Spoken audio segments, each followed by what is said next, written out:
Getting a tour here of Eden Nature Park on Love Beyond the Sea.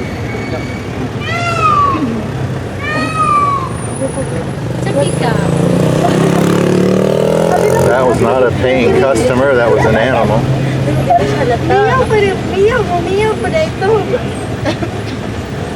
Okay, good afternoon. So welcome to Eden Nature Park and Resort. By the way, I'm Rose, your guide. Driver natin Randy. So our tour will be 45 minutes to an hour. We have 3 stopovers. So Flower Garden, Tinubdan, and Tolas Gardens. We each stopover you are given 5 to 7 minutes for picture. Okay, your left side, the one with the hats, that's our fishing village. 2 types of fish only there, tilapia and hito. That is same with our special catfish. So fishing rods and baits are provided inside. Once we catch a fish there, so it's considered sold. 370 per kilo of fish. We'll just add 60 to 90 for each. Oh, yeah.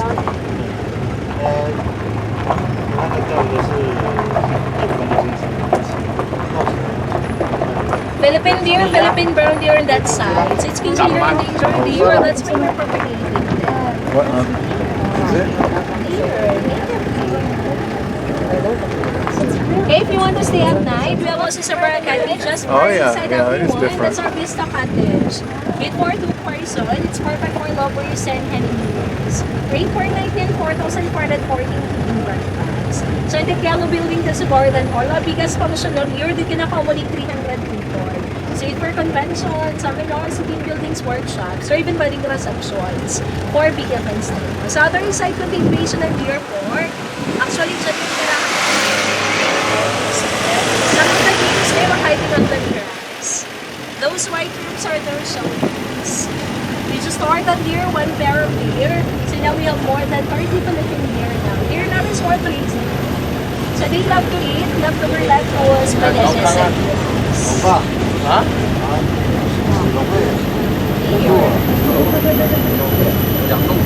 Kasi ginagawa nila. Lettuce na. Lettuce. Okay everyone, we're going up. Okay, to recognize the deers, if there's hunters or the horn, that's the male ones. If there's none, that's the female. May mga sungay lalaki, babae, wala.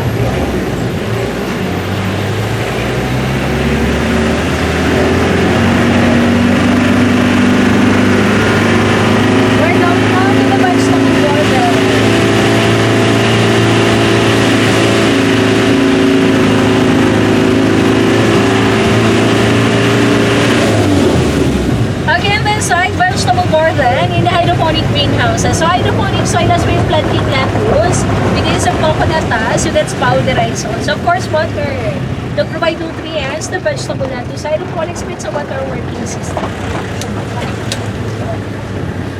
Here, loose leaf lettuce. We have also red salad with other variety of lettuce. So from planting, it will take 35 days before harvest. So daily serve our main restaurant for the buffet and lunch also. So open time hydroponics on the other side. We do not use pesticides here or chemical sprays. All plants here are organic. All organic. That was awesome. It's all organic.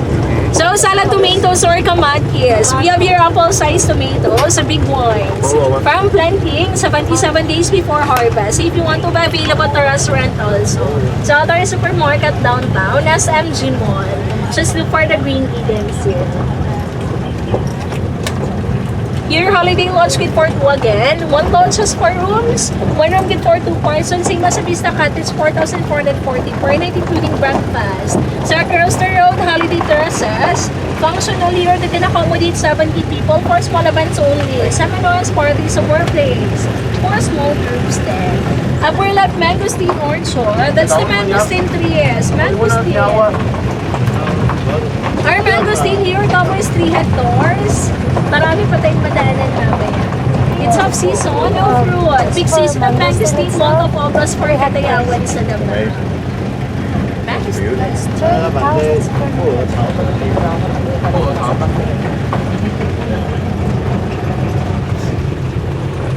Again, this side, those tall trees, native durian. Durian trees po.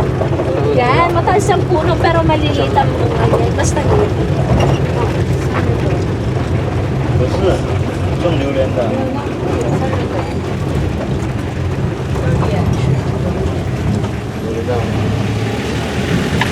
Okay, welcome here in the flower gardens. You have your different varieties of flowers.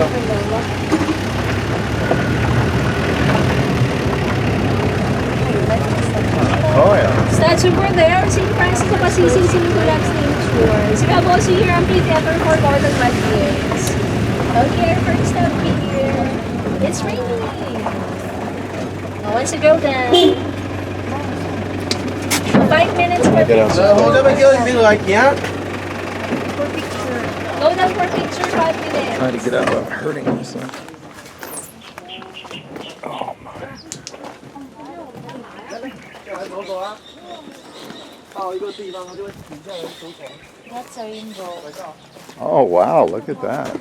肯定是真的啊。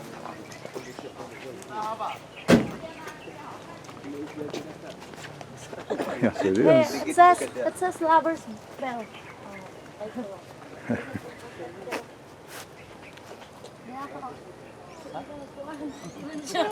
We got some newlyweds here. Oh, this is beautiful. Ikaw nyo na to siya, Dad. Can't ring it? What? Does it ring? No. No, I Rainbow can't. pass. Oh, rainbow.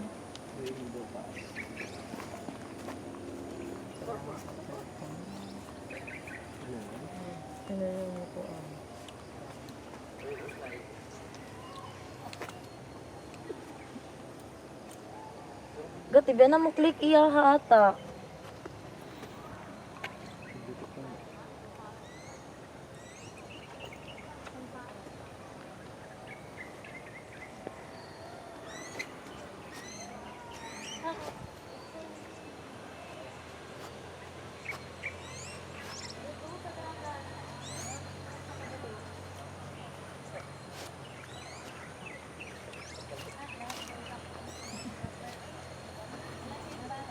This is my favorite place to be. Eden Nature Park. Aiza's been here, I don't know, a handful of times, and she's never taken the tour. And I haven't either. So before we eat dinner, we're gonna do this bus tour. They say it's like 45 minutes or so. It's been sprinkling. Hi there. It's nice and cool. It's, of course, beautiful. It's Eden.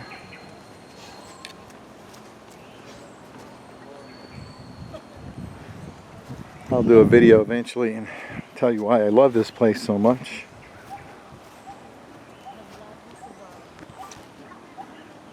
Not exactly great walking on a knee you just had replaced because it's kind of hilly, curved, slanted.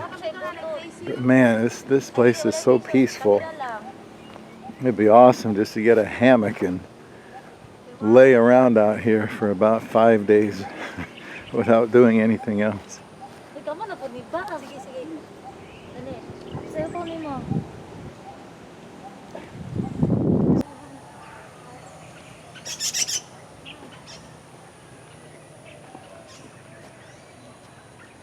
Quite the garden here.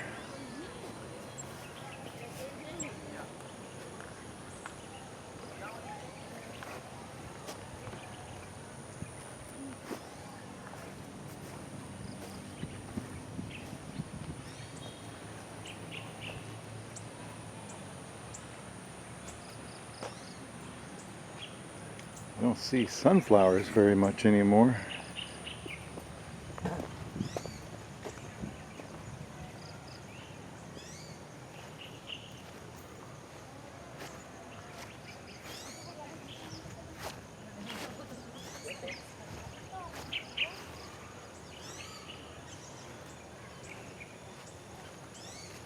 Aiza taking pictures of the newlyweds.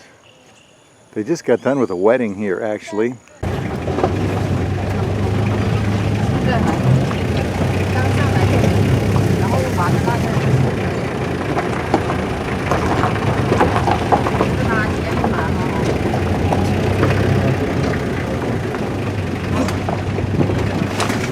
We have 2 more stops to go.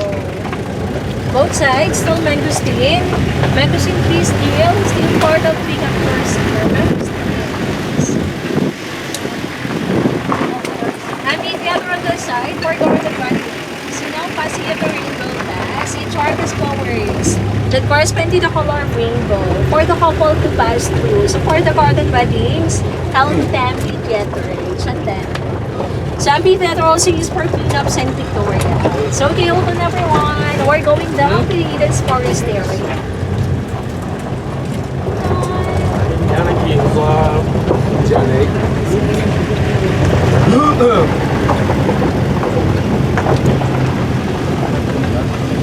Eden Nature Park is about 80 hectares. 80 hectares dito po, 80. 60 is fully developed na. So the remaining 20 is still forest area. So this is privately owned by the Ayala family.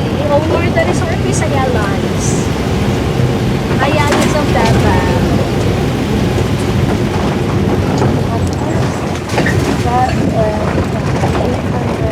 Kaya along the boundaries, there's a marang tree.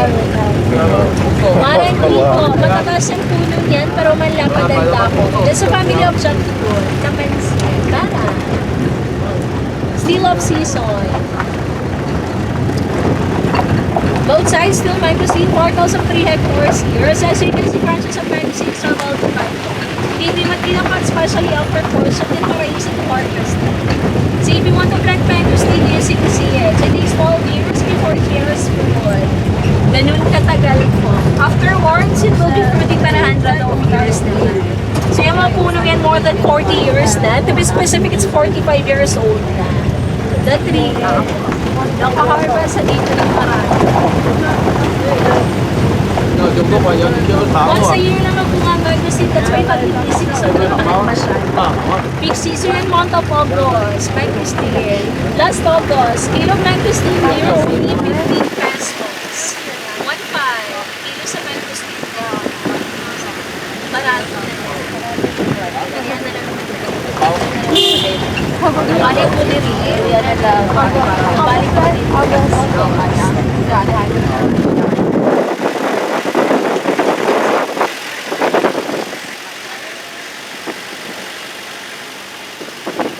Yes, I took the tour. This resort also for trekking mountain trail. Over there.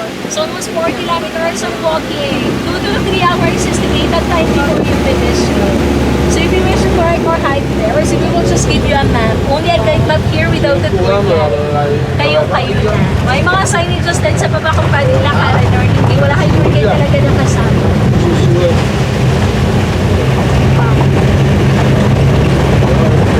So even before sa Pagdamabilika Lagi, before Yalabot is placed in 1970. So 1974, they started to develop this resort na. They opened it to the public 1997. So they planted more trees here, mostly marang trees and pine trees. So both sides, may mga marang trees and pines are planted. As you can see, the trees may mga white spot, puti-puti sa area ng puno. Nakita nyo, those white spot that the trees called lichens. So that lichens indicate that the place is distributed. So may mga white spot kasi area ng puno. Indication siya na hindi the location. That's why first one here.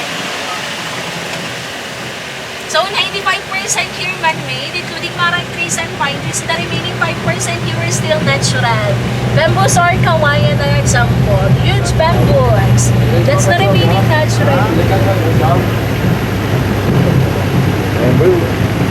That means that if there's white, white spots, that means it's not really area So they call this place also Little Baguio of Davao. It's because of the pine trees that they plant the bamboos in. That's why it's so popular. Okay, now we're going to our second stop, which is Fil-Am. So travels from the Visayan North to Good, which means Fil-Am. So our story agents, we have here a tribal village on our second stop. Only statues here represent the tribes of Fil-Am. So walang nakatala. It's just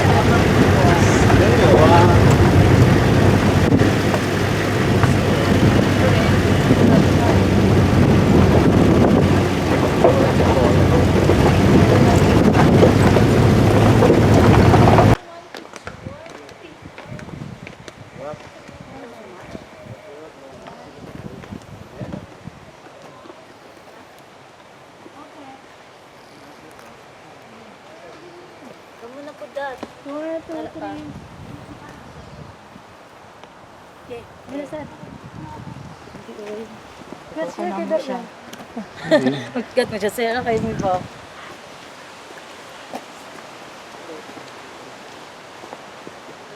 I'm holding on to the camera. 1, 2, 3. Isa ba? Nasa may dagat, sa dalan lang ito. Okay. Sige daw, Gat. Pero na, ano na ako, Gat. Ano siya?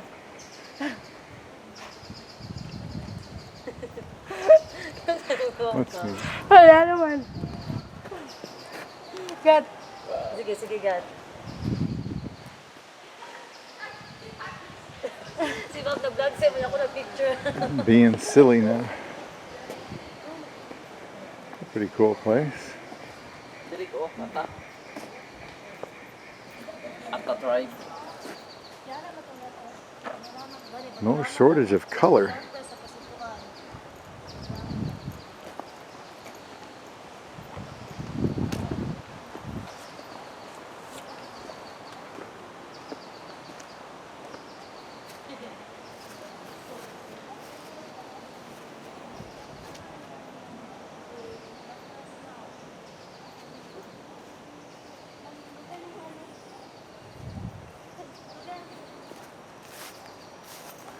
My favorite place, Eden Nature Park.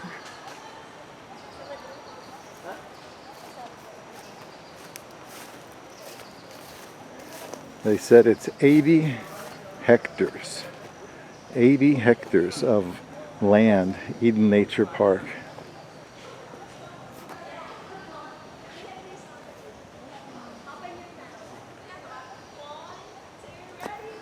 We're stopping to look at some scenery, but also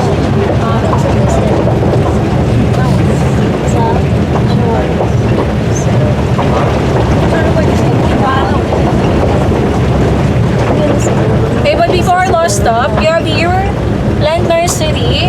So if you want to buy seedlings of plants and flowers, available for sale at the plant shop beside the souvenir shop. Plants and flowers seedlings. It's a seedlings.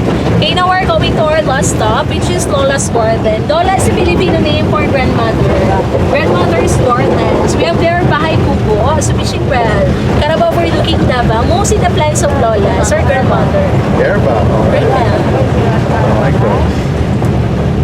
Okay, in this side, vegetable garden still. This is cucumber. Cucumber.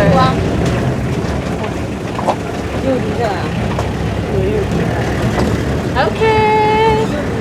Hold on. We're going down.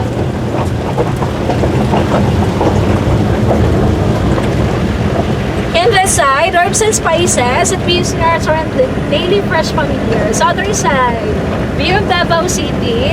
So we're looking Davao. Wow. Davao City. And Samal Island. Still on this side, herbs and spices. We'll get the sample.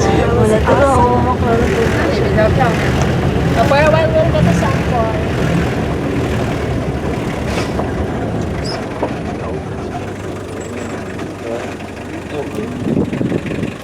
This one, Jasmine. Rosemary. Rosemary. Just smell it.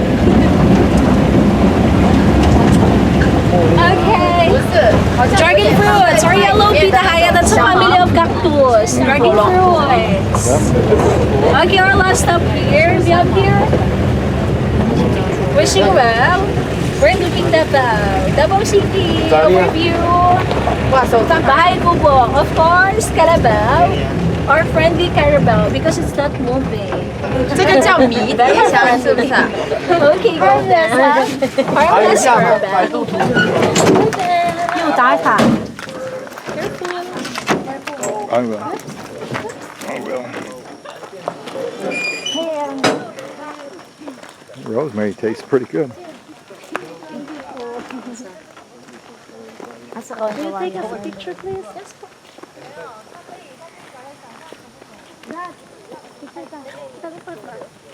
Ooh, they're gonna get a great view of the city here.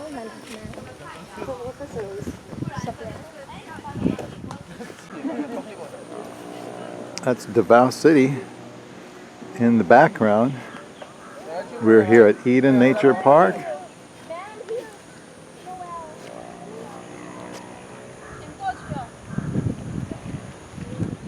Nice and cool. It's just like fall here in the Midwest of the United States. It's one reason I like it so much, other than it's very pretty. And the time here is 4:30. So usually in about an hour it starts to get dark. And it's mostly cloudy right now. Nice cool day. Beautiful breeze. There's that hammock I was talking about. You could lay in that hammock for a long time. Wishing well over here, I think they called it. There's your city, hon. I know. I'm holding a rosemary. Did you try one? Wow, They're not so bad, huh? good. Before we get on the bus for the last time, I'm just going to take another look here. Just a small part of the 80 hectares that they have here.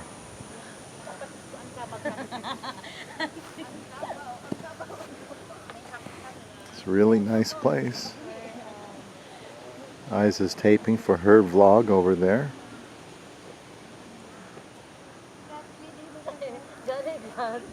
Yeah, I saw my first carabao today. And he was twice as big as this one. He was staring me down. I was a little worried he'd come through the fence, but I think he was tied down.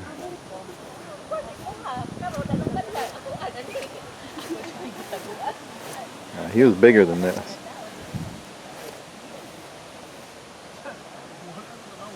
Aiza says the carabaos are harmless if you don't provoke them.